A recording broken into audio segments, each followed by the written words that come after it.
Osiyo Futbol Konfederatsiyasi 2016-yilgi mavsum yakunlariga ko'ra eng yaxshi futbolchi nomini qo'lga kiritishi mumkin bo'lgan nomzodlar nomini e'lon qildi. Bu haqda Osiyo Futbol Konfederatsiyasi matbuot xizmati xabar bermoqda. Yilning eng yaxshi erkak futbolchisi nominatsiyasida 3 ta futbolchi o'rin olgan.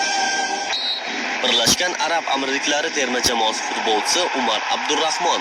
U jamoasi Al-Ayn bilan Osiyo Chempionlar Ligasi musobaqasining finaliga qadar yetib keldi. Iroq terma jamoasi futbolchisi Hammadi Ahmad.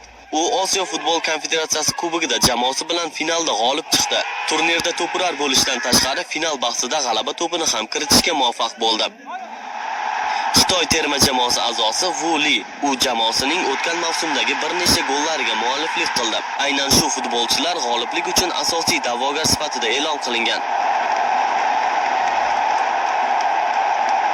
Eslatib o'tamiz, yilning eng yaxshi futbolchisi nominatsiyasida hamyurtimiz Server Jeparov 2 marotaba tengsiz deb topilgan. G'oliblarni taqdirlash marosimi 1-dekabr kuni Abu Dabi shahrida o'tkaziladi.